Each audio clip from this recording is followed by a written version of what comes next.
നമ്മളെ പ്രിയപ്പെട്ട സ്റ്റാഫ് പ്രിയ ഇന്നലെ അവളെ വീട്ടിൽ നിന്ന് ഉണ്ടാക്കി തന്ന മാങ്ങ തന്നു.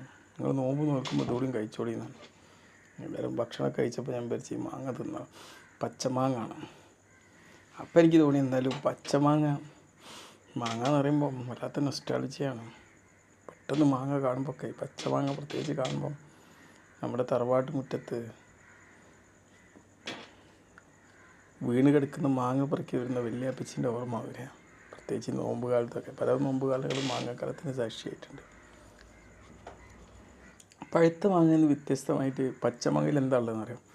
ഇതിൽ വൈറ്റമിൻ സി പഴുത്ത മാങ്ങനേക്കാളും കുറച്ച് കൂടുതലാണ്. വൈറ്റമിൻ സി കൊണ്ടുള്ള ഗുണം എന്താണെന്ന് പറയേണ്ടതില്ലല്ലോ. രോഗപ്രതിരോധ ശക്തി മെച്ചപ്പെടുത്താനൊക്കെ നമുക്ക് ആവശ്യമുള്ളൊരു വൈറ്റമിനാണത്. ഇതിനകത്ത് പഴുത്ത മാങ്ങനേക്കാളും കുറച്ചുകൂടി ആസിഡിറ്റി കൂടുതലാണ് കേട്ടോ. ആസിഡിറ്റി കൂടുതലാണ്. അപ്പോൾ ദഹനം മെച്ചപ്പെടുത്താൻ ഒന്നുകൂടി നല്ല ഹെൽപ്ഫുള്ളാണ്. ആസിഡ് ആവശ്യമാണല്ലോ. ഇതിൻ്റെ pH ഒരു അസിഡിക് ആയതുകൊണ്ട് ചില ആൾക്കാർക്ക് ഇത് കഴിച്ചാൽ വയറിളക്കം വരാൻ കൂടുതൽ സാധ്യതയുണ്ട്. ഇതിന് പകരം പഴുത്ത മാങ്ങ കഴിക്കുന്നതിൽ എന്താ ഗുണം? പഴുത്ത മാങ്ങയിൽ വൈറ്റമിൻ എ ധാരാളം അടങ്ങിയിട്ടുണ്ട്. വിറ്റമിൻ എ നമ്മൾ കാഴ്ചശക്തി മെച്ചപ്പെടുത്താൻ പറ്റുന്നൊരു സംഭവം. മനസ്സിലായില്ലേ?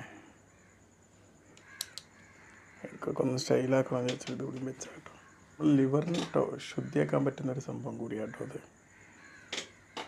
പിന്നെ നമ്മൾ ക്ഷീണിച്ചോണ്ടിരിക്കുമ്പോൾ പെട്ടെന്നൊരു ഊർജ്ജം കിട്ടണമെങ്കിൽ പച്ചമാങ്ങനേക്കാളും പഴുത്ത മാങ്ങ നല്ലത്. കാരണം അതിൽ ഷുഗർ അടങ്ങിയിട്ടുണ്ടല്ലോ.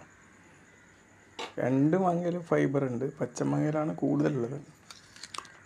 പിന്നെ കാൽസ്യം, പൊട്ടാസ്യം, ഫോളേറ്റ് ഇതൊക്കെ പഴുത്ത മാങ്ങയിലാണ് കൂടുതലടങ്ങിയത്. നമ്മളെ പ്രമേഹ നിയന്ത്രണത്തിനും ഹൃദയത്തിനൊക്കെ അത് മെച്ചമാണ്. രണ്ട് മാങ്ങയിലും ഫൈബർ ഉണ്ട്, പച്ചമാങ്ങയിലാണ് കൂടുതലുള്ളത്. നമുക്ക് കൂടുതൽ വൈറ്റമിൻ സി വേണ്ടവരാണെങ്കിൽ എന്ത് ചെയ്യുക? പച്ചമാങ്ങ കഴിക്കുക.